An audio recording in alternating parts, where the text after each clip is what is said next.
All right, so just wanted to pull up my notes because I've got a lot to talk about.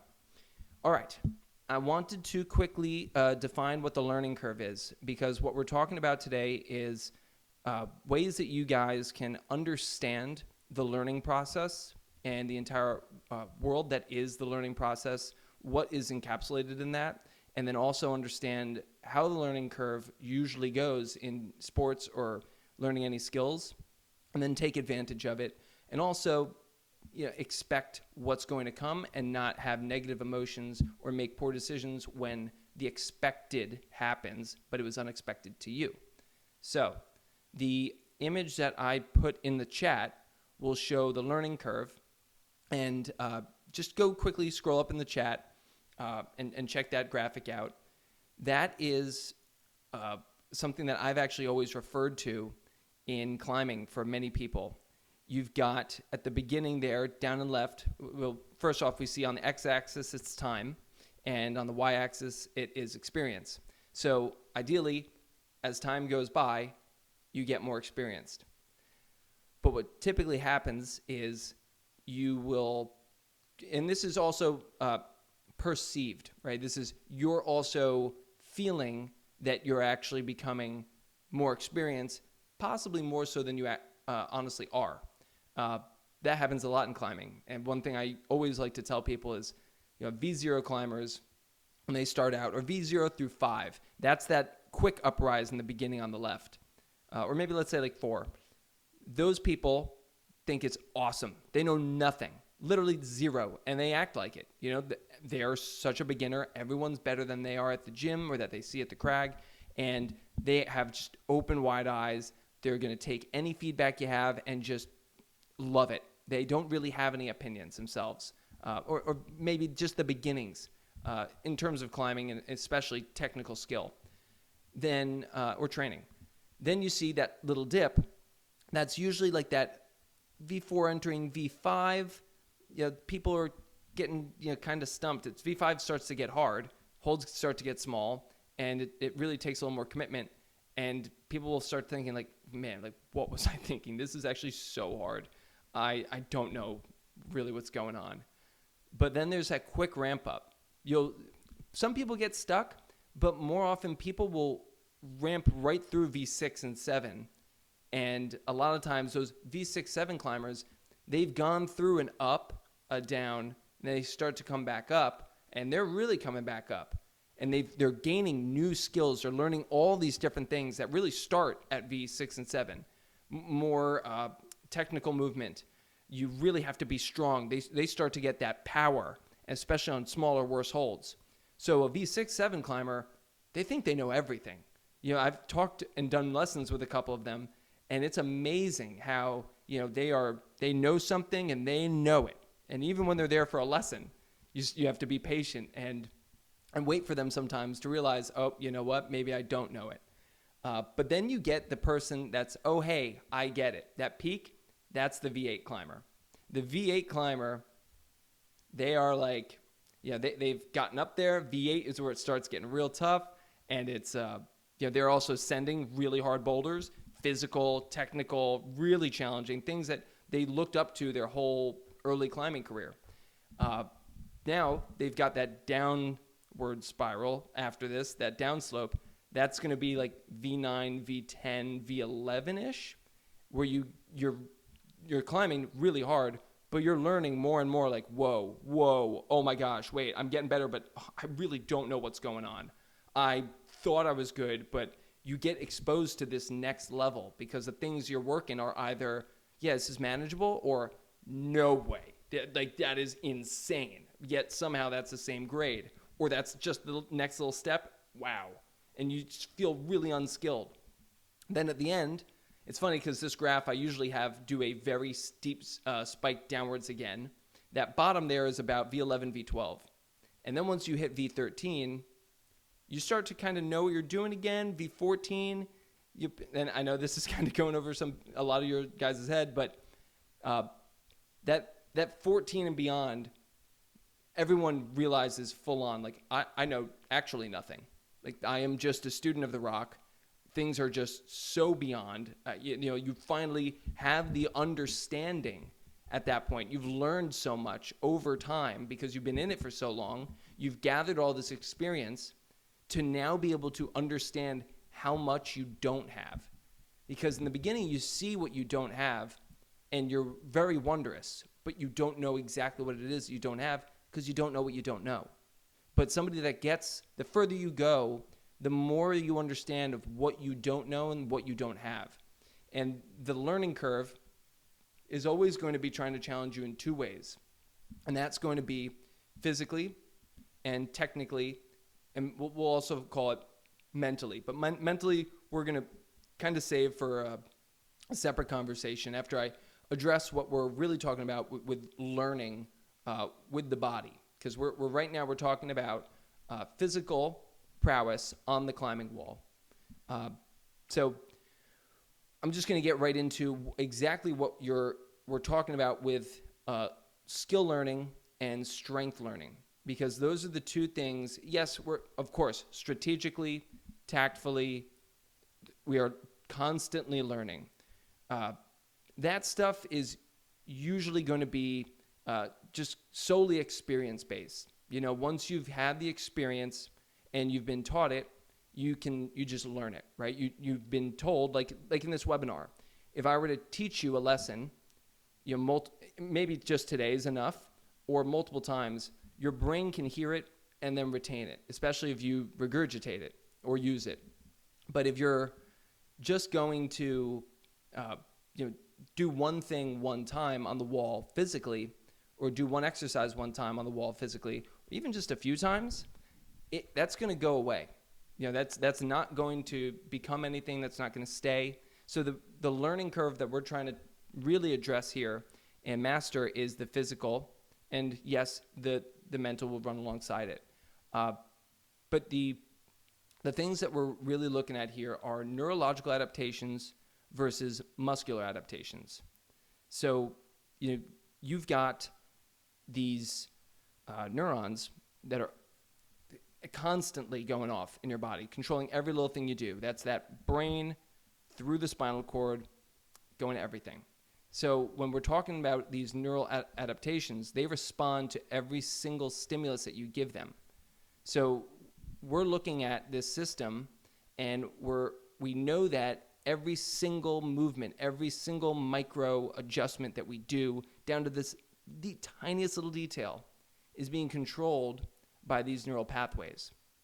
So neural adaptation really refers to the way that the nervous system communicates with our muscles. A good example of this is like early improvements in our strength, like often in the first 4 to 8 weeks of a training block. Many of you guys have done a training block with me. In those first 4 to 8 weeks, your gains are largely driven by the brain and the spinal cord becoming more efficient at just recruiting motor units. That's really it. Yes, you're going to get a little bit of hypertrophy. The muscle will get a little bit more efficient, maybe metabolically. You may possibly have a change in your muscle fiber types, but that's not really going to be what you see right out of the gates. You guys might, some of you have done, let's say like max hangs. Max hangs, people will start doing, and in 4 weeks, they can see like 10 to 20 pound improvements in finger strength. That's not unheard of. I've had that happen.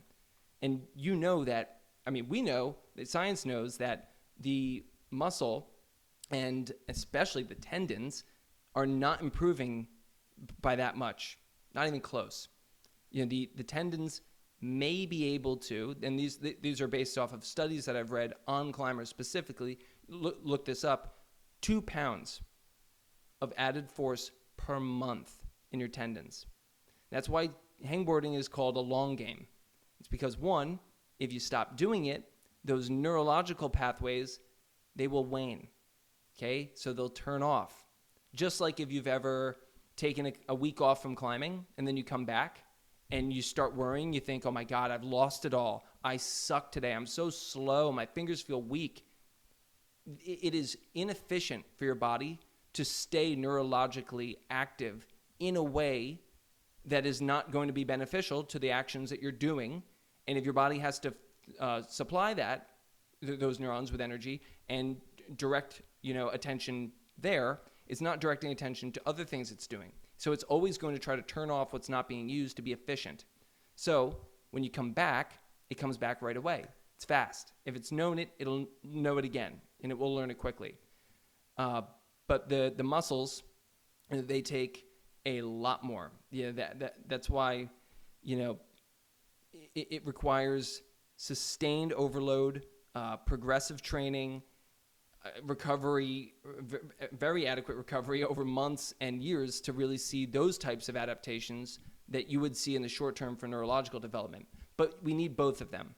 And so when we're looking at the learning curve, we're knowing that we can really make the biggest improvements in skill development. And that's really what I want to talk about the most today. I'm going to go on and explain just a little bit more about the physical, but ultimately your biggest returns always will come from skill development and neurological training, whereas you want the other physiological developments to be constantly running in the background. That's why, some of you guys do a program with me, and I have, all of you have a very heavy climbing based program. Your whole plan will be climbing. You may have, 5% of your total load or volume be on a hangboard or with some finger protocol, unless we've done a program where you were, you couldn't use your legs. That's the only time I do that. Maybe some of you guys are here. But for the most part, the programming will always be repetition-based and also very varied. So we're constantly looking for where are you on the learning curve, and how do we give you the best possible stimulus to evoke the best neurological developments over time and in this time period based on what your hierarchy of needs are for your goals. So I know I had one more thing I just wanted to say about the body. Yes, of course, perfect. So the last thing is, everyone knows the strong bro in the gym, right? That guy that came in, he was jacked when he showed up, and he's jacked every time he campuses that V3 with his shirt off. Okay, you know what he's famous for? He's famous for pissing off women that have been climbing for 2 years, but were slow to make physical improvements because he can do that V5 that they can't because it's a huge reach and requires no technical skill or very little. That person is going to have a huge advantage in anything strength related that is very low skill, but that is an extremely small amount of climbing. And so that person may succeed in a gym setting, a specific gym setting, but that person is going to definitely have a ton of trouble when they try to translate that strength to anything else, because their strength in the past was very adapted to whatever stimulus they were giving it, which was not climbing. So not only are they going to have to learn all of these skills again and teach those muscles how to translate that strength, and in the process, they are going to be very injury prone. Why? Because they are now taking all of that power and strength and cranking so hard on these new tendons in new ways, in new directions, where they are not neurologically set up to handle. So those people usually get hurt, or they take a long time, if ever, to progress technically. So with everything in climbing, if you've ever worked with a coach in the past, in the very beginning, I'm sure in that beginner class, you were taught technique and given almost no supplemental strength training. And that's how it should be. In the very, very, very beginning, you should just be doing neurological, and that's just skill, we're talking skill work.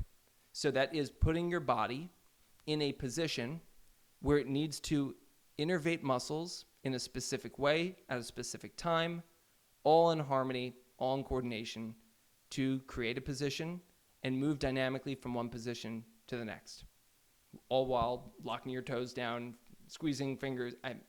We're really coordinated. Anyone that thinks coordination, like comp style, is coordinated, it's not. It's super simple, actually. It's just like, we walk, it's step, step, step, grab. I walk around my house and grab the cup every day, multiple times a day. But doing a big dead point where I'm holding on to something small like this and I launch up and catch, and I, at the same time, am digging it with my toe and locking that leg down and controlling that eccentric opening of my leg, all the while trying to aim for a small target, that's coordination climbing. That's the most coordinated thing I've ever had to do in my life. It took me like 7 years to master it, and I'm nowhere close to mastering it. I just have a good handle on it now. And I'm proud of the tension improvements I've made through the type of training we're going to talk about. So now that we're talking about what we want to be focused on, which is the technical component, we're talking about repetition. That's the only way that we're going to be able to build skills and create these skills in different areas, and then build them upwards in their progression along the learning curve and achieve mastery in them or higher skills. So we want to look at, and with all of you, we first hopped on a call. We talked about what type of goal do you want? And when you tell me your goal, what I see and what I create on my end is a list of all of the different skills and physical strengths that need to be at a certain combined level. And wherever you are, I'm going to, trust you on that based on, what grades your average climb usually is for your flash grade, your red point grade. What do you look like in video? That's massive for me, especially. What do you think? What are your opinions on this? How far away do you think you are? How do you respond to the drills? How do you respond to a day out on the project? What do you feel you need? So all of these things should tell you exactly what you should be repeating to what degree. So if you tell me, my goal is to climb this overhung crimp line, it's got a big shouldery move where I have to get there fast, and then you show me a video, you tell me what it is, I look up a video, and you tell me exactly what types of moves there are, or you just tell me I want to get better, but these are the things I'm really weak at. We know that there's two different things now. That first one, we were talking about the project, you've got a specific category. And there's a hierarchy of needs there. One is probably going to account for much more improvement than the others. So we want to really be efficient and make sure that we give those higher repetition. And we also want to give it about a full spectrum of different ways that we are repeating it. Different types of formats of the drill, different intensities, different versions, different holds, different scenarios, different levels of fatigue. But then we've got the other, which is I just want to improve in general, right? Like I've got all these weaknesses and these strengths. With that person, we know, okay, they want to improve. I know that someone can see the fastest improvements total in their overall climbing if I bring up the thing that they're the worst at, because that's the thing they're going to see that first ramp up on the learning curve of. So if I can get them high up quickly, which I know I can do with somebody, if I just, you tell me, hey, I suck at slab. My first question, how often do you climb on slab? I really try to avoid it, but okay, well, how about we try it climbing on it twice a week? Dude, that's going to be like 9 more times a month than I usually do. Well, that math doesn't add up, but okay, here we go. That person's going to get a ton better at slab, and their overall ability as a climber, if we, of course, try to maintain everything else or improve the other things that are important, that's what we're really, that's how we're going to improve the fastest and move up the learning curve in total. Because you also are always held back by your lowest hanging skill. If you are a V10 climber, or let's say you're a V8 climber, and you're always getting on these V8s, and you suck at heel hooks. Man, heels and I just, on every single climb I get on, there's always like a heel or a toe hook. This is a common one, heel or toe hooks. I have all these things I'm so close on, it's just the heel and the toe hook are killing me. Well, if you have, let's say, a minimum requirement for these V8s of 8 points, you need 8 points in skill and strength. Your strength is let's say it's a 4, but your skill is only or it is a 4 or like a 3.7, right? But it's those heels and toes that are preventing you. You're always going to be able to do these climbs or do these moves, but the thing that's going to stop you from finishing them, this one little thing, right? It's always one move. It's the heels and toes. So we want to then go in the gym and make sure we get that repetition at the highest quality. And repetition has a bad rep. People will always say, repetition, it needs to be, reps. But if you do junk mileage, you're screwed. Well, that's true. So maybe reps isn't the phrase. Maybe it's highly intentional repetition, because mindless repetition is the enemy. That's going to send your body negative signals and reinforce poor movement habits. That's another reason why we always end a session, and why I talk so much about ending sessions when you're feeling fatigued and not pushing it just because you can climb more. We're looking at, oh man, this is getting into green days, but it's so applicable here, because it's how you learn, and it is going to detract the rate at which you learn. If you are looking at, there goes the mic. I've got 3 sessions, okay? And in these 3 sessions, I can have a total of, let's say, 8 hours of training. Okay, I've got that much energy. But I know that at the end of those, those would be, let's make it 4 sessions so it's easier math. Let's say I've got 8 hours in 4 sessions. That means I've got 2 hours each session. If the training's difficult, highly intense, and I'm really paying full attention and giving it full effort every time, but I'm getting tired at that, that maybe 80% mark.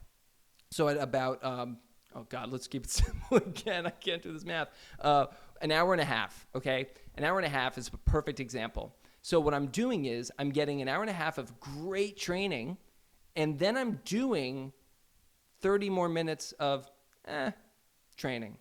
So what I'm doing is getting a session that could have been a 100%. It's amazing.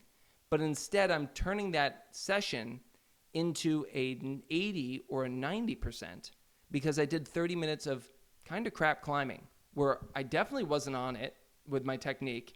I was losing focus. I'm thinking about how hungry I am. I'm starting to get a little upset because I'm not climbing at peak anymore. And now I've locked in 30 minutes that kind of sometimes can undo the learning that I've already done because the latest stimulus I just gave myself was poor practice.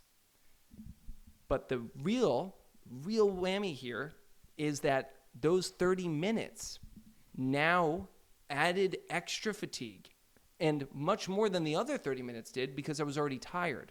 So what that does is, I've got these 4 days with 8 hours, okay? Let's say that was in a 10-day period, okay?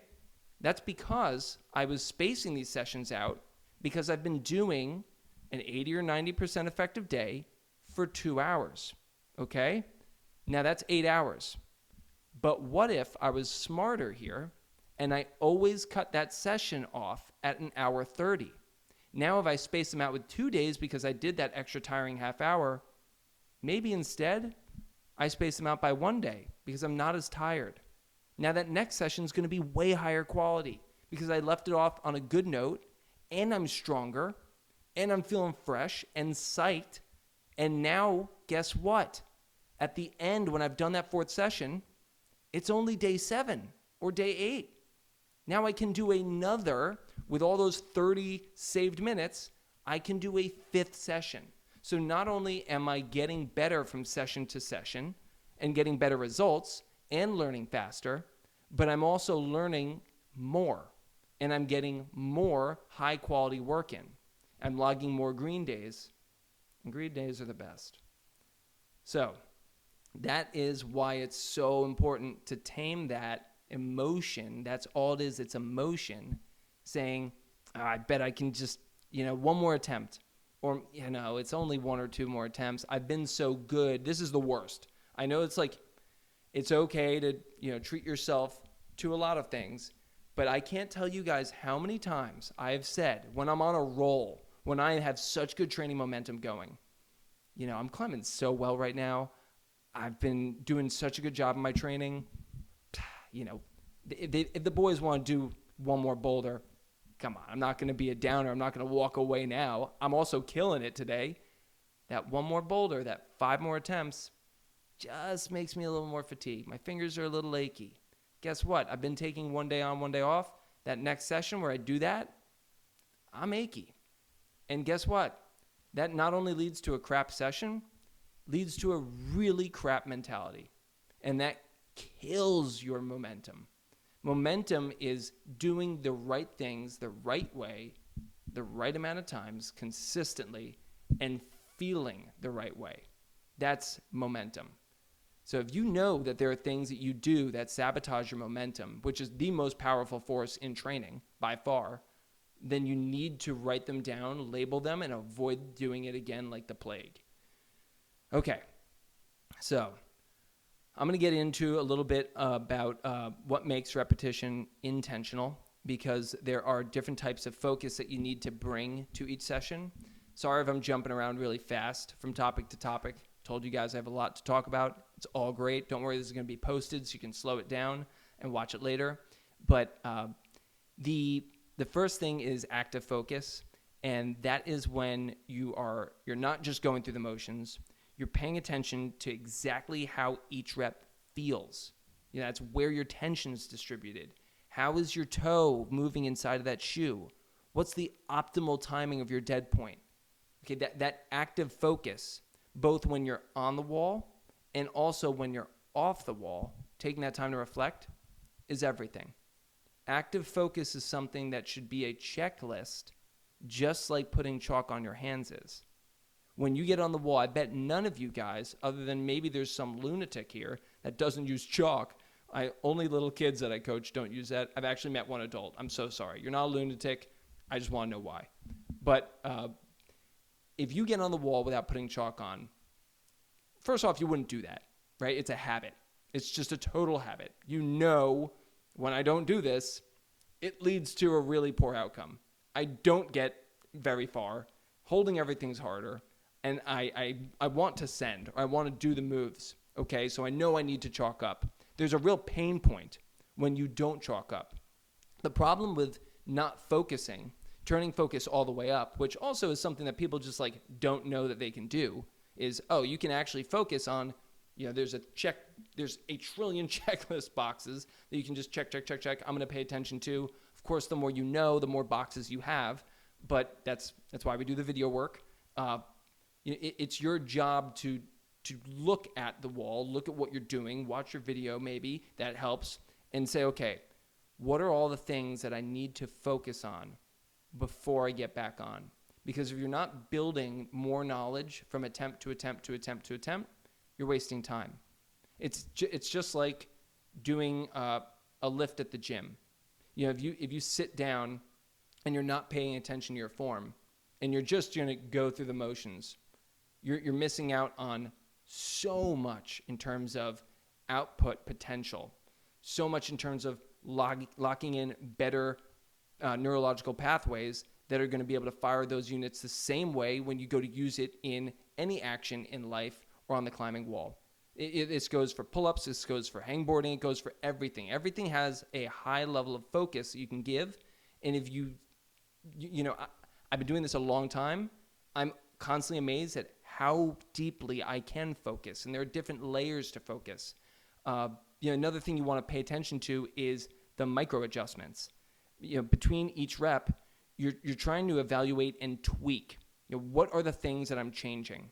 It's not just, okay, I want to focus on this thing, but what am I actually going to do once I've focused on it? What am I going to learn, and what am I going to use it for?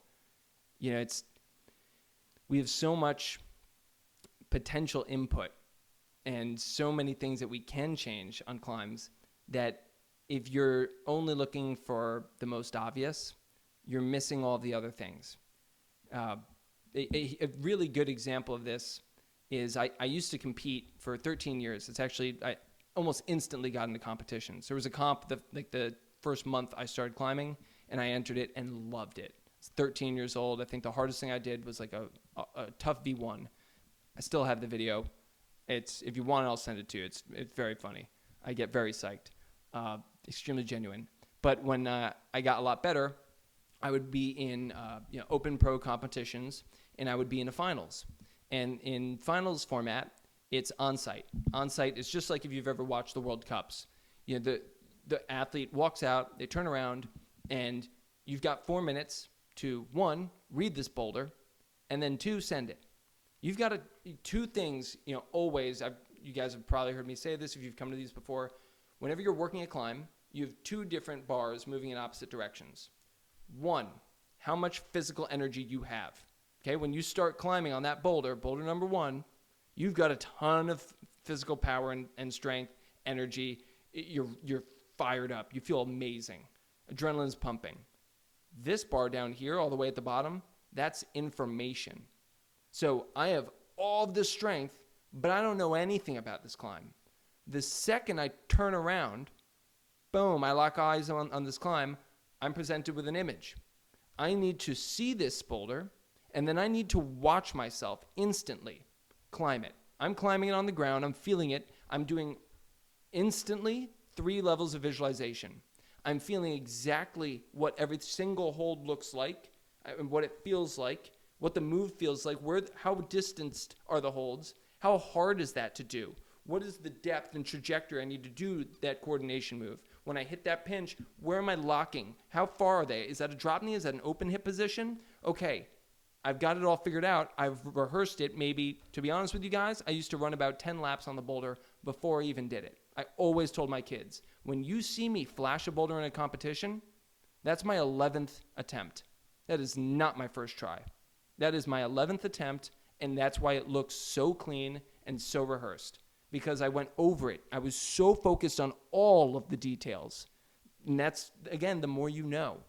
And that's the more you watch, and the people that you climb with and train with. If you're constantly watching people that are observing and doing the same thing or move beautifully, and then you can observe and see the concepts at play, the patterns, then you can start to see those in the climb before you even get on it.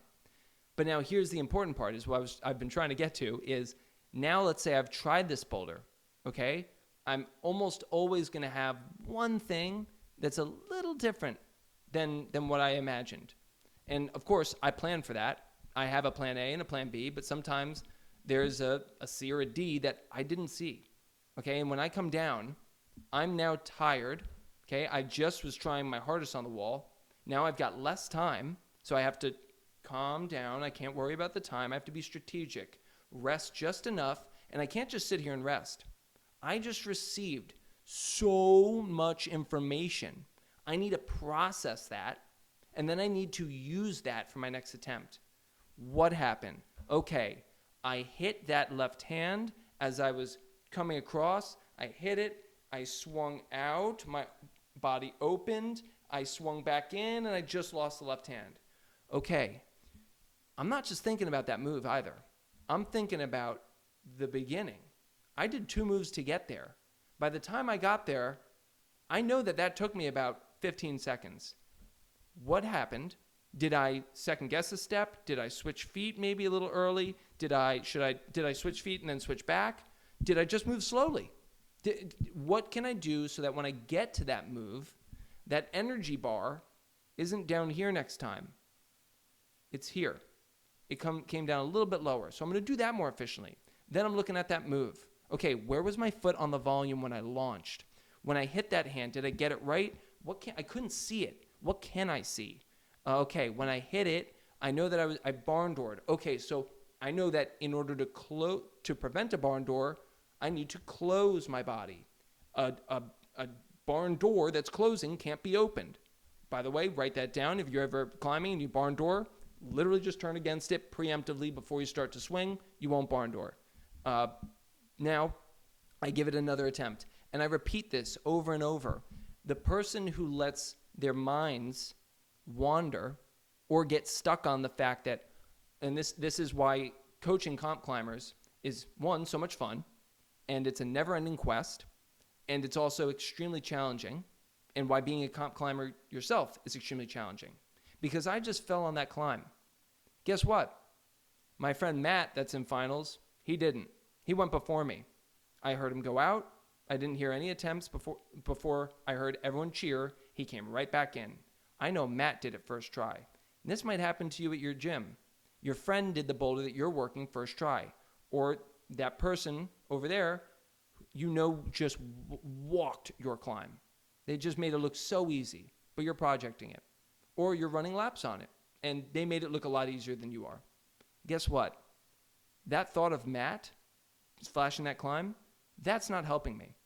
The thought of, oh man, I just felt I might not win now. Oh my God, I invested so much money into this. I took the whole week off so I could train. I flew out here.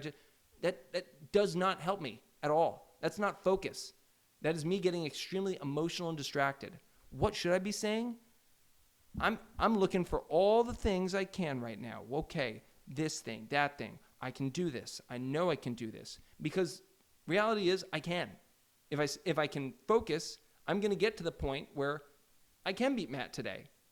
Or you guys can get to the point where this climb feels just as easy as it does for that person. It'll look just as beautiful to watch once you focus. So the more you can spend time recalibrating your focus, and it's literally as easy as this. I swear, because I have insomnia, and this is the only thing that's ever been able to help me with insomnia, is when you start thinking, and for me, it's climbing. I don't know if you guys can tell, but I really like rock climbing, okay? I like it a lot, and I think about it all day long, all night long. I can't stop. It's literally the cause of my insomnia and my ADHD, but we'll talk about that later. So when I'm in the bed, I'm thinking, okay, well, man, I've got Chris who I'm coaching. I got to give Chris maybe a new drill that I could do this. I know Dana really likes the thing that we're working on right now. What could I do to make Dana's program a little better? I actually, in my head, go, stop. What's in the room? Stop. Stop. That's my word. Stop ends the thought that I know is not helping me. It's actually creating an issue. And I redirect focus to exactly what it is I need to be doing. I know I'm kind of getting away from the direct topic, but all of this is it's like fundamental. It's the root. If you don't understand this, you're going to constantly shortchange all of the other things that you're learning and trying to execute when you are trying to learn and have better practice. But another thing here is you do need a goal of every session. I think that when you walk in, if you don't have this goal set out, like I have the goal of getting a great night's sleep. That is my goal. And I know that my goal is what I want to preserve. It's what I want to achieve. So I know that I can't have my thinking be like this. Same thing in the comp. My competition goal is I want to win. I'm there to win. It's one of the reasons I actually stopped was because I didn't like not winning anymore. Got hurt, stopped winning as much. And I wish I didn't quit, but I did. But I also don't wish I didn't quit because I went all the way in on coaching, and I love this. So who knows? Maybe I'll re-enter the ring. But the goal of your session is that each rep needs to have a purpose. You're not just trying to get it done. You're trying to get it better. That is training as opposed to performing.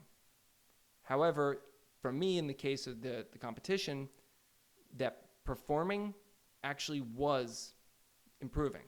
I needed to improve in that moment if I wanted to perform my best. And that doesn't change. I think that people that over-focus on performing in general miss the entire point. You do reach out to a coach for two reasons. People usually reach out to a coach.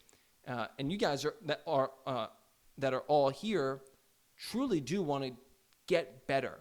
If you think about your true reason for either being here, for continuing to push yourself in climbing, to do all the extra work, all the training, it is not to, whoa.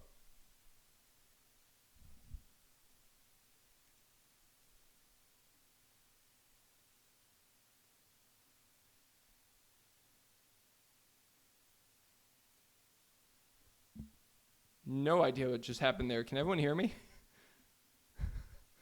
That was crazy. Okay, thanks. Jump scare. Yeah, Yeah, I don't know how that happened. If anyone knows more than me about this, which is everyone, let me know how that happened. Totally forgot what I was talking about. Totally. Was just I think I was possessed. Can someone jog my memory? Whoa, that just threw me off. Yeah, someone's got me. I know someone's going to get me back on track. Yes, okay, of course. Missing the point. Everyone that's here is here to improve. You're not trying to perform and get a new personal best every single time. Sure, that feels good, but that's not why you're doing it. That's not why you're doing anything. Really, we don't want to achieve some highest or higher level because we know that we're always going to want more. You're always going to want to have a better, performance, a better performance, a better result. But it's the act of improving. Always wanting something better is improving. And if we miss the fact that when you're at any session on any day, you can be improving and you can be focused on the right things and therefore be improving, then you're going to always achieve that goal of, which is not performing, it's always improving. It's directly related to focus. And of course, there's discipline, organization, but all of that comes back to what are you focused on? What is your objective of the day? And I can tell you guys right now, I used to be I have a podcast episode coming out with, it's coming out soon. I don't know if I can say who, but I go into depth about, there was a time in my life when I was actually very focused on the wrong things, on just impressing others and trying to prove to people that I had ascended the learning curve. And I got completely sidetracked. And I thought that by achieving things, that was going to make me a better climber, when really all I wanted to do was improve. And that had never changed. I just lost focus of what it was that I actually wanted because I hadn't reflected. So now I'm going to jump down in my notes all the way down to what we want to be doing to optimize your learning curve. So we've talked a lot about a lot of things. I want to go into what you guys can do to optimize your learning when you're doing the drills that we have in your training program, or when you're just engaging with any type of training at the gym or at all. The thing that has always helped me the most, and I got this from a book, it's called Mastermind by Jerry Moffitt. If any of you are motivated to push your mental strength and just understanding higher and really master your mind, like the book is actually beautifully titled. That book by Jerry Moffitt, who was at one time the best climber in the world, changed my life in climbing completely. I added in before each session a mindfulness and stress reduction reconnection. So that really came back to my self-talk. That's the first step, is to remind yourself what you want today to feel like. And if you are carrying any stress into the session, don't just force it. Don't start the session. It's worth taking 5 minutes to even take your stress from a level 10, or let's say level 6 out of 10, down to a 3 or 4. That 5 minutes is going to be way better than the distracted 5 minutes that you have on whatever thing you're going to work on today. So you essentially recalibrate, and no matter how well your mindset is oriented today, if you're not feeling stressed at all, it doesn't matter. It matters that you try to take the state you're in and realign it with all of your goals and the optimal mindset that you want for the specific task that you're going to be doing. So I always will take the time during the dynamic stretching and take it slow, and I'll focus on breathing, because at this point my dynamic stretching routine is automatic. The same thing that's in your guys' plan is the same thing that I do every time. That's why I gave it to you. It works beautifully.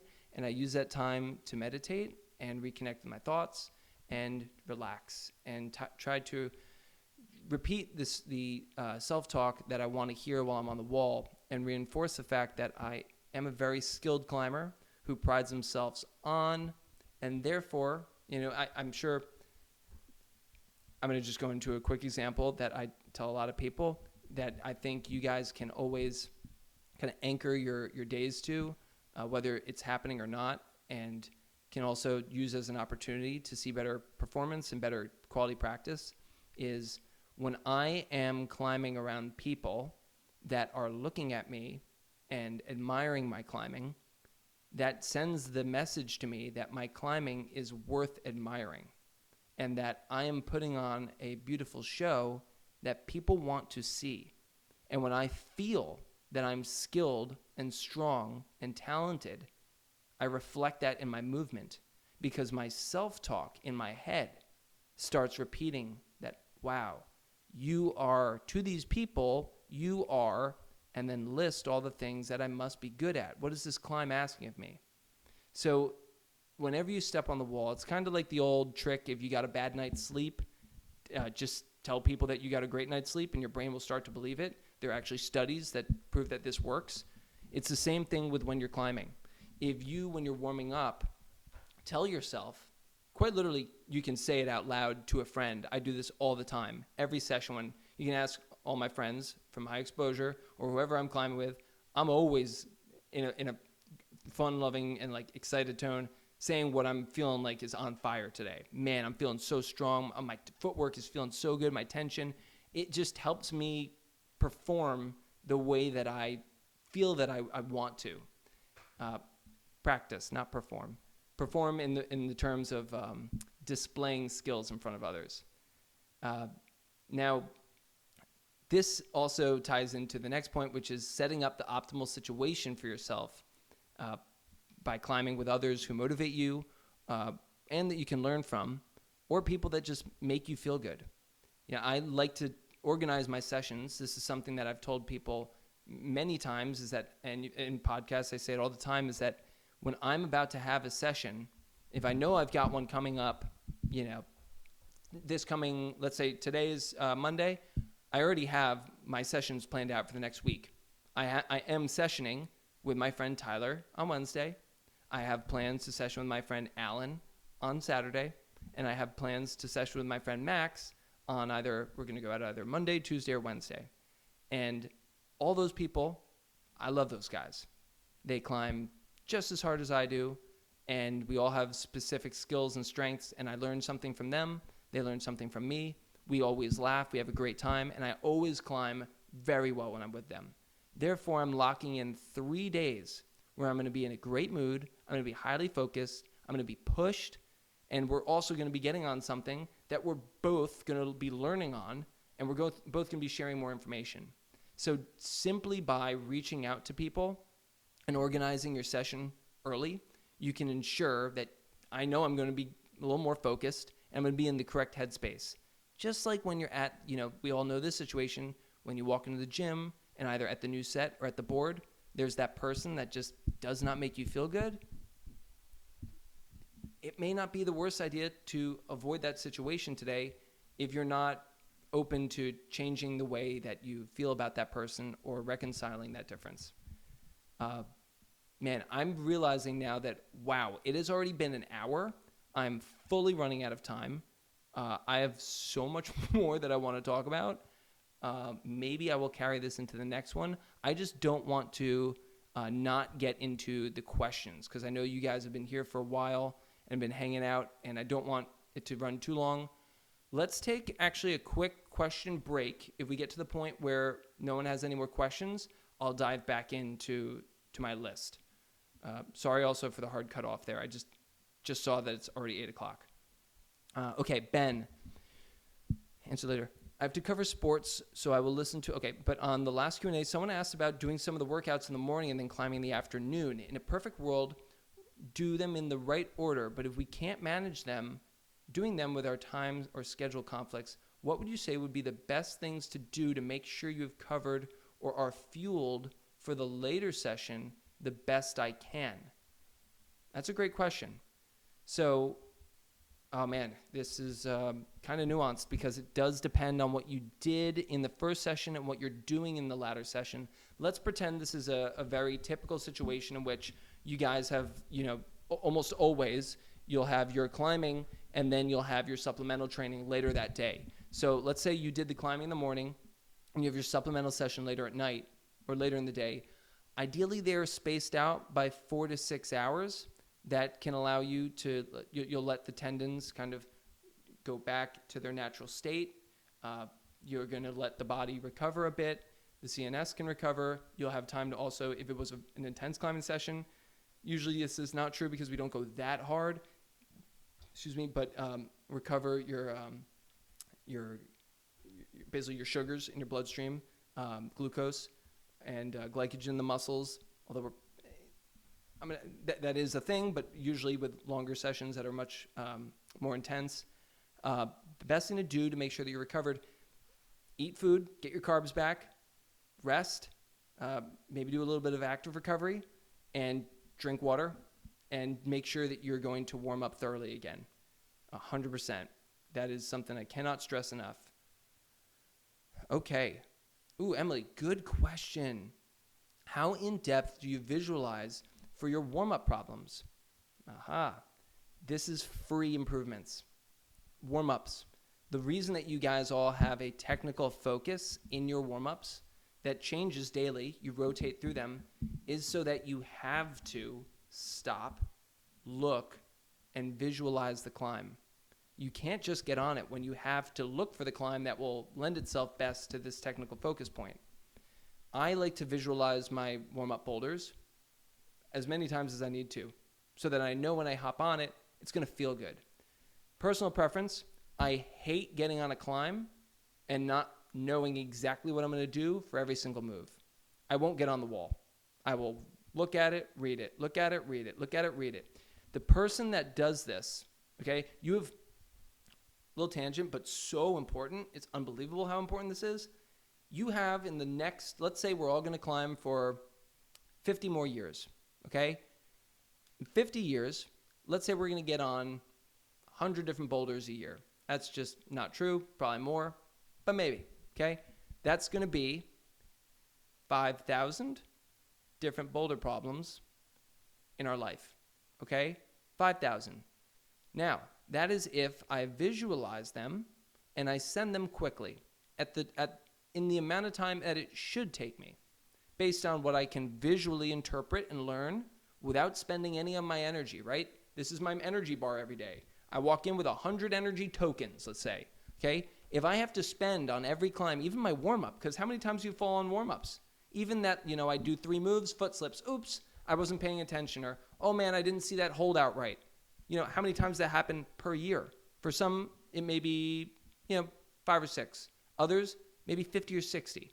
Okay, if you're not paying attention during the warm-up and you're falling, or really throughout the whole session, but especially the warm-up, if you're falling due to reasons that you easily could have seen from the ground, you're missing out on potential boulders and learning and experiences that you can be getting over the course of your lifetime. So that 5,000 number by the person who, instead of getting on the wall, held their token, watched the other person get on the wall and fail, and then said, okay, now I've got more energy, and I didn't just waste it over there. I don't have to wait and rest, and now I know exactly what I want to do. I'm going to do that one first try. So today I got to do 20 boulders where that person only got to do 15, and I am stronger and I learn more. So never, ever feel rushed during the warm-up. This is actually a great exercise that our coach used to have us do when we were I was like 14 or 15, is in a week, we would have to do a warm-up, and we would, week like this, first practice, rest 1 minute between each boulder.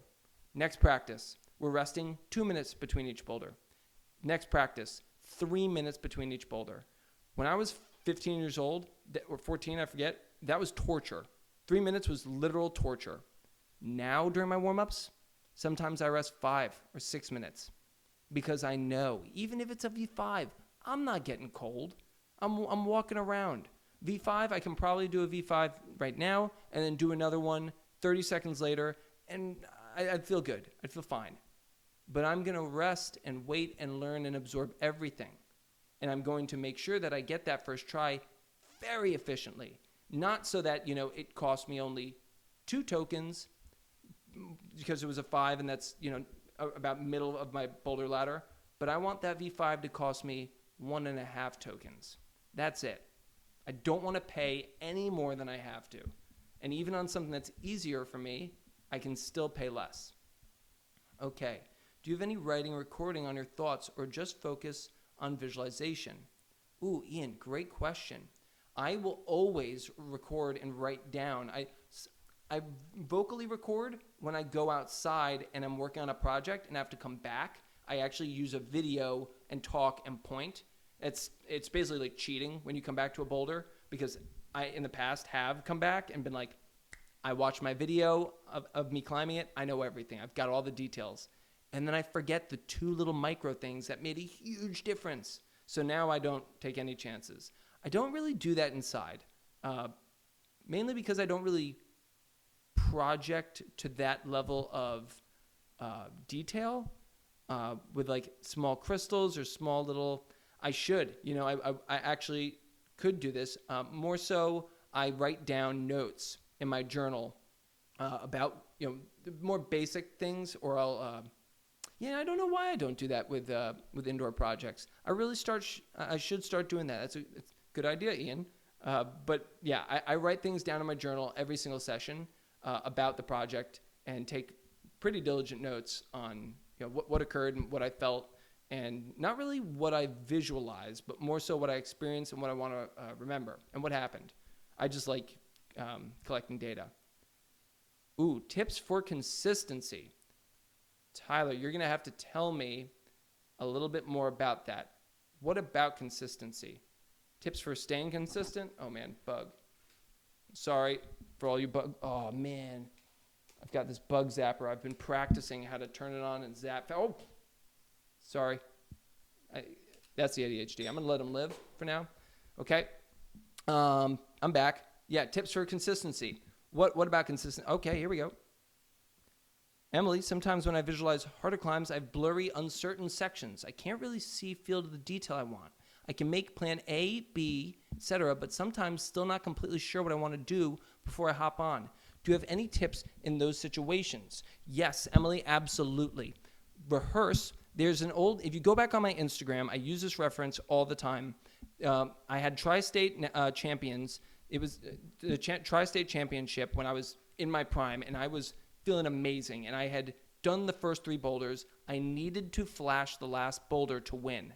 And my friend Bryce and I would always go 1 and 2, and this was the comp that meant the most. It was the biggest comp of the year. He had done it second try, and I needed to flash to win. And I walked out there, and I did not know, would the last move be a heel hook, hand-heel match on the right-hand pinch, or just keep your right foot low and then jump and catch that finish pinch. I stood there reading it, debating it, and I did what I always do. Visualize option A, and then visualize option B. Feel them both, and then visualize and feel what the situation would feel like if I got there and A did not work. Or I then went to B and tried B, and it didn't work. I knew that A would go, but B could be easier. Okay, so I visualized both, and then I even visualized the sequence that I would do if I tried A, didn't like it, tried B, didn't like it, came back to A, and gunned it. That exact scenario happened. If you watch this video, you can see I get there. It's in my Instagram. I'm wearing a green shirt, and it's a yellow boulder problem at Cliffs LIC. I get there. I look up.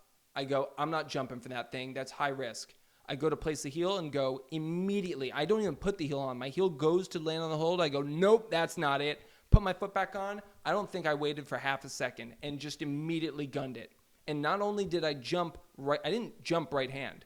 I came back. I turned my hip right. I sagged out with the left shoulder, sagged out with the right. I came back in and I waited on the left arm till I came up, And then right when I came up to the pinch, I jabbed the left hand in to get under the pinch at the right time so I could hit it and turn the body underneath it. I visualized all of that detail. And that was all while I was on the ground. I tried to think about all of the things down the rabbit hole. Let's say I don't do this option. But what if I do? How would it go? You can do all that, Emily. And guess what? If it's wrong, it doesn't matter. You just sharpened a tool and grooved a pathway in your brain that now is going to be stronger the next time you do it. But if you never, you're going to always go into these scenarios, guys, where you're not going to know. There's never going to be you read it and you're like, that's it. I'm so psyched. I figured it out. It's not like Wordle. It's not like when you get the right letter, it's like green. Everything's always going to be yellow. It's just like, okay. I mean, I know that's probably what you do there, but like, where does that go? Maybe? I don't know. But the more you challenge it and you go, well, hold on. Let me just try to rearrange it again in my head. And again, you're going to sit there and be like, I can't do it. Don't give up. Don't say, I can't do it. Maybe just like close your eyes, take some breaths, try again. See how deep you can go. Because if you go deeper and deeper and deeper, you're going to learn more and more and more. Okay. It's kind of related to Emily's question. What advice would you have for someone who is less of a visual learner and more of a kinesthetic learner?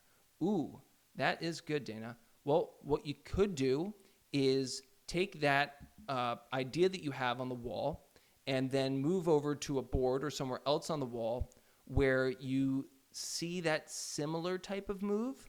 Or if you can see the hold, a kinesthetic learner can at least look at the holds and then put their hand up, maybe where that hold would be, and then put their hand where the other hold would be, even just like reflect, what would, if I've done a move kind of like that, what did it feel like? Okay, I know I was like this. All right, now maybe go over to the wall, like a different wall. It can be a blank wall, and just get your body up against the wall. Really take the time to get the distances right. A lot of people will be like, all right, I'm visualizing, so I got these holds. And then when I'm in the lesson, I'll be like, dude, hold on 1 sec. Grab the hand. That hand's over here, bud. And this hand's here. You're like this. They're like, yeah, I know, I was just like this. No. It's not like this. It's like that. That's totally different. And the foot that you've got up, no, that's inside of the right hand. What does that feel like? Go over on the wall, put your body in that position on just a flat wall, and then think about reaching past it. Feel that foot pushing you back. Now, when you go to reach past, is your foot going to move with you? Okay, if that's true, then you're probably going to move past it and you might barn door. Okay, so then maybe it's not right hand. Maybe it is, or maybe you have to switch feet or walk the foot out. So you can feel these things without having to get on the wall. That's totally fine. There's no rule that says you have to see it and visually understand and interpret. You do whatever you need to do. Adam Andre got put on his back and some guy just whacked his hands and turned him around. That was how deep he went. Watch the video of silence if you have the time. That's unbelievable levels of visualization and preparation. Chris, if our main way to progress through the learning curve is technical development, neuromuscular, with physical strength, muscular, running in the background, where does projecting fit in? I know you're a big fan of projecting as a training tool, but I would think it shrinks your margins of focus for technical nuance if you're at your physical limit. How does this fit into the learning curve? Ooh, well, projecting, because it depends on the project, Chris, right? You have on every climb, there's a technical spectrum, and then there's that physical. We literally don't have to think about the mental for a boulder. The boulder is a physical thing, and it requires us to physically ascend it. So we're just going to focus on those two things. So if it's a technical training tool, here's a better. Let me actually just cut to the chase. I don't need to go through that whole thing. I'm a big fan of projecting as a training tool. So projecting, when you're working on a climb, okay, a project for you might be in your plan, right? I'm expecting that when I've defined it in your plan, 2 to 4 sessions. Okay, a project is a beneficial tool. Why? Because you have to repeat movements. Okay, you are constantly trying something that's too hard. Too hard means I can't do this, but I know that I could if I keep trying. Why? What's going to allow me to finally do it if I keep trying? Tell you what it isn't, Chris. It's not physiological development. Sure, you could absolutely, and this does happen, neurologically develop for a climb. A specific type of grip happens to me all the time. You go out and you grab a hold, it just feels horrible. You get on the boulder again, feels a little better. Third, fourth session, things a jug. How? Your body got more coordinated and learned how to turn on all the different fibers in that part of the muscle that it wasn't before. You literally have more fibers firing. But Chris, what we're actually after is, why is projecting so beneficial? Why is it in your training program? Because if it were just for the neurological development, which will come when you work on that hold and then leave when you stop working on it, I wouldn't put it in your plan. Projecting is not in your plan because of the physiological developments. It's not even in the plan because you're operating at absolute peak. A project has many moves in it that you can do, but they're very close to your physical limit. So by projecting, let's say you've got a 10-move boulder you're projecting. Okay, you can do moves 1 through 6. 7's really freaking hard. That's the crux. 8 and 9, you're just really pumped, but you can do them in ISO. And 10 is, it's just a pounce to the jug. So 8 and 9 to 10, that's a good link. You can do that. You can repeat that, and you'll refine that, and you'll do that every session if you're projecting intelligently so that you don't drop the top once you stick 7. Moves 1 through 6, they maybe took you a session to be able to link all together, but they're hard. They're very challenging. They're at the upper end of your learning curve, and you're going to refine them over and over and over, and they will every session, right? Become easier and easier. But when you started, they were hard as shit. Okay, it took you a full session just to be able to do them. But now when you're projecting this boulder and working move number 7, you're also doing 1 through 6 over and over, over and over, over and over. And that's how we ascend that learning curve in like the curve of rock climbing. That's how people that just climb outside get better all the time. Because even if they're just projecting, which they're not, they're usually sending a lot of things very quickly too, because they try everything. Something that outdoor climbers do much more than indoor climbers is they'll actually, they will project, but they'll also do any boulders in front of them that look cool or inspiring. But they are constantly finding a rock, not knowing how hard it is, or maybe they do know how hard it is, but either way, they're going to work on it. They'll do the moves they can. They'll keep doing those to refine them, make them better and better and easier. And then they'll finally stick that crux move or the crux, but they also had to work that. So they are doing something that was too hard, just too hard, until they brought it down to their learning curve, into their zone where they could do it. And then they run it and run it and run it. And that's when you do your first send. You send the project. But that's why I've always talked about repeating is so important, because just like moves 1 through 6, they were hard at first, but you did them, and then they got easier and easier and easier. Clear proof that you've gotten better and better at them. Same thing with the whole line. You can get better at doing entire boulders. Okay, hope that answered the question. Man, I'm really fighting the urge to go through the rest of this list. There's so many things that I want to go back to through these questions. This is good. This will be a good segue if we have it. Okay, Tyler's back. As in getting more consistent, should you just show up even on off days and so limited to building some sort of routine, or would taking an extra rest day and breaking a streak be better? You're not so much breaking a streak if you dodge a poor session. Dodging the poor session is retaining the streak. But what you can also do, Tyler, which I do a lot of the time, is if you're feeling like crap, let's say you did a really hard training session, day 1, day 3, and day 5, and it just, you felt good day 1, you felt great day 3, and day 5 you felt good, but day 7 it's been accumulating. It's okay, too much. Instead of going in and trying to do another session like 1, 3, and 5 like you had programmed, have the same experience RPE wise, but do it on easier climbs. Do it on something that's not going to tire you out. I actually like to personally undershoot. So let's say I have to get the training in. Let's say RPE 8 or 9 is the goal. And I've been doing that on V10 11s. Okay, well, today I'm feeling kind of tired. I'm not going to do it on 10 11s. If RPE 8, 9 today might be like 8s and 9s, I might bring it down to like 5s and 6s, dude. I want to definitely recover from today. I'm also going to cut that session short, and I'm going to exclusively focus on technical skill. I'm going to take all the climbs that I would have done that would be strength, like the strength component, right? There's like this climb gets 5 points of strength required to send it and 5 technical skill. I'm not going to choose that climb. I'm going to choose the one that has 2 strength required and 8 technical skill. So I might find myself on slab or flat wall or like a dihedral, or I'll get myself on an overhang, but it's going to be like maybe 1 or 2 moves. I'm not going to accumulate fatigue, and it's going to be very good holds, but a really hard heel hook or a really tough bicycle, or towing in really hard to something small and having to keep that tension while moving from jug to jug. So my body's fine. Like my hands and fingers and arms, they're tired from the other days. They're not recovered fully for another high intensity session, but I'm still going to get a crap ton out of that session.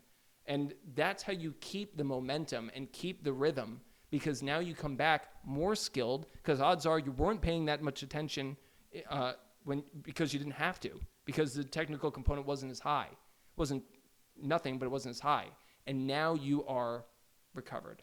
So that's, if you've ever wondered why you have days in your guys' plans that are not just, limit, where you have light days, it's to get ahead of you accumulating that fatigue, and also get to prevent you from getting in that project. You get habituated, and you also get accommodated.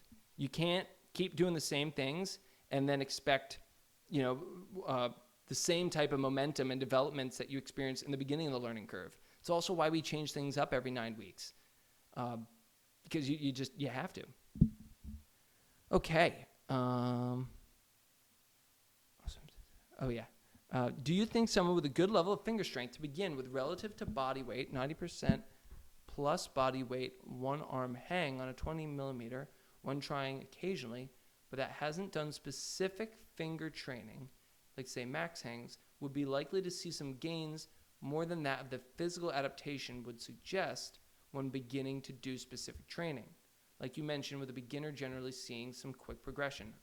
Okay, Jonathan, impossible to know, but if we're going to take an educated guess, I would say, yeah, probably somebody that has a starting point of much higher finger strength naturally would most likely not see as big of gains as maybe someone who doesn't.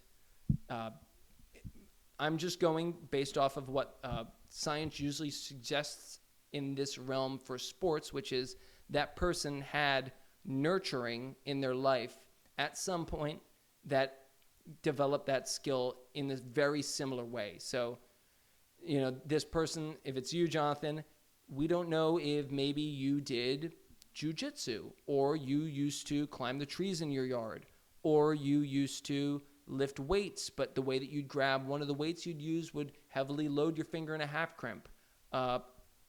All of those things, of course, we could get into genetics. Maybe you just are genetically disposed to having much stronger fingers, and that would disprove that assumption. That would say that, no, maybe you would excel even faster. So that's why I'm saying there's no way to truly know. We can make an educated guess, but it does not mean that you shouldn't train your fingers basically to the same degree, all else held equal. Like if you wanted to get better at climbing and had the same goals as someone else, that you both required strong fingers, I would suggest that you do the same exact type of training if you were at the same level, but maybe they had taken a couple years to get there. However, if you both started at the same climbing ability level, but your fingers were much stronger and their technique was much better, I would say that you should definitely skew your training towards technical focus, while theirs should be a little bit more on strength development. Not massive, because technique can improve much faster than strength, but I would have the scales tipped a tiny bit. Ooh, yeah, Emily, momentum is incredible. It's a huge chapter in the book I'm writing. Don't tell anybody. I've only done 1.5 years of climbing, but maybe as a child I climbed random things. It's possible. Dude, it could also just be genetics. You might have great genetics for it. Your tendon insertions could be wonderful. We don't know. Could also be the length of your finger. You may have a mechanical advantage. Okay. Does anyone have any other questions? Because we've got 5 minutes. Man, that went fast. It was incredible. If not, I can definitely touch on the last things.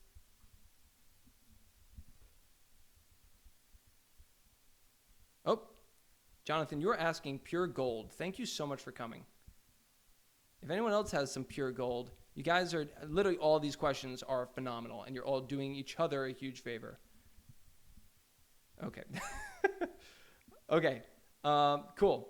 So I promise I'm not going to do what with the last 5 minutes what I want to do, which is dump the whole journal spiel that I always like to give any of you. But journaling is just, it's cheating. It's just if you use your journal the right way and you write out your intention, you write out the things you want to focus on, then you write about them, it's just doubling and reinforcing your thoughts and your learning. And it quite literally is like a doubling, if not a tripling, of your improvement rate. I can tell you this firsthand. I literally would not just be espousing writing in a journal. What does that do for me? Nothing. But it does everything for you. It also can quite literally change your life in many ways if you're also using a journal to record your thoughts about everyday life, like I started doing a little bit ago. And a lot of things changed for the better. A lot. Learned a ton about myself. And a black and white journal is much cheaper than psychedelic drugs. So definitely highly suggest it. Okay.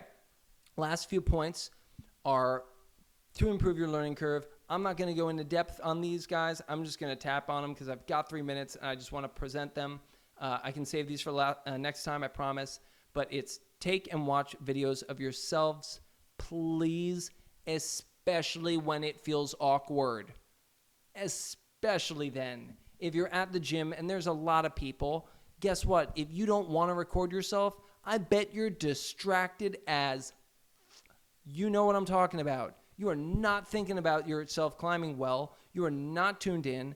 That is going to be low quality practice. So you should hold yourself accountable. You should give yourself a challenge, and you should really pay attention to what your climbing is doing. That is and where your opportunities are. It's really tough. I know I don't climb at a very populated gym, so it's been a while, but I used to, and I can feel it. It happens. Okay. Take videos and watch yourself. Then ask yourself what went wrong. Don't give up if you can't find the answer. We already talked about that. Look harder. Experiment. You can ask me if we do the video work. Watch videos of the best climbers in the world. Okay. From the very beginning, the thing I did more than any of my friends was watch climbing videos. I would literally go home from school. I would do my homework immediately. Usually would do it actually in school and then finish at home. And then I'm going to be honest with you guys, I would quite literally watch climbing videos for anywhere between 2 to maybe 4 hours straight as a high school kid. And I did that throughout middle school, high school, college, and then my entire adult life. I haven't stopped. I still watch every single high-quality piece of content. I watch every competition, every World Cup. I watch you guys climb all the time. I watch videos of myself. All I'm doing all day is watching. My whole life I've been watching and studying, and especially the best. And I really play them back and watch them over and over and over and look at what is it that they're doing. And to be honest with you, a lot of the time, even the pros are not doing things perfectly with exceptional technique. All the time in the World Cups, I wish I could DM one of them and tell them, hey man, if you just understood this concept, you'd be winning every time, because I see it all the time. But in outdoors, you basically see the finished product. You see them after they've refined their sequence, and it looks beautiful almost every time. Or it's a desperate fight, and it's inspiring. But I cannot stress that enough. Even 5 minutes a day is huge. It's 8:30. I do have to end this, but I'm going to end the list is Set intra-session goals. Stop sessions or exercises when you become fatigued and form breaks down. That is so important. Like I talked about before, those 30 minutes, save them for the next time. Self-coach yourself out loud, giving yourself cues. Just like I was pumping myself up in the beginning, saying things out loud, you reinforce it. You just hearing it adds another layer of learning. Trying harder is absolutely fantastic, but it must be paired with trying smarter. Never get back on the wall unless you have refined what you've done and improved at least one thing. And then you need to, with all of this, guys, accept temporary failure. You have to stop running from failure. You have to stop being shy in front of others to fail, because everyone in the gym, when they walk in the door and agree to climb, they agree to fail. You fail until you succeed, because you reach that arbitrary point that guy with the beanie on and the drill said, yep, I'm done creating this climb. I say this is the last hold. Yeah, you reach that one without falling off. Awesome. You're just going to keep failing on other things. Failing. None of it's failure. None of it's actually failure. You are perceiving it as failure. So redefine what your failure is, and you're going to redefine your motivation, and you're going to retain your psyche. And it's also amazing opportunities. Every time you fall, you need to realize that when you have a huge weakness, you are as good as you are right now. And that's freaking sick, because you are really good and you still suck at that thing. Like, I remember back in the day, my coach used to literally tell me, you suck at keeping your feet on. You suck, but you are a great climber. And if you can learn to keep your feet on, you'll become an exceptional climber. Because I had no idea what tension was. Zero. It is laughable. You could have told me, I'll give you $1 million if you can keep your foot on in that overhang and you have to reach full extension. Couldn't do it.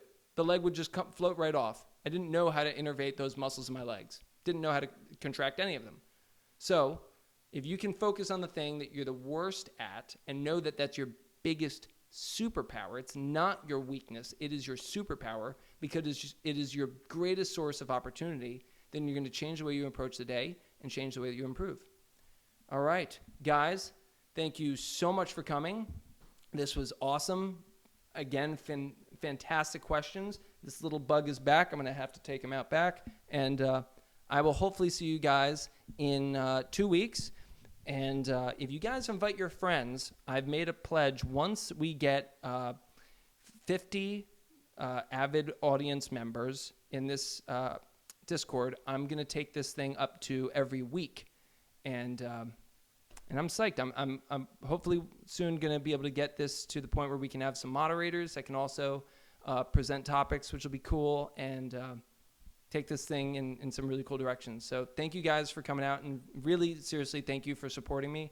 I was a little nervous to start this Discord channel, and it's just so sweet to see everyone come out and support it and want to hear the things that I know and like to teach. So thank you guys, and I'll hopefully see you soon.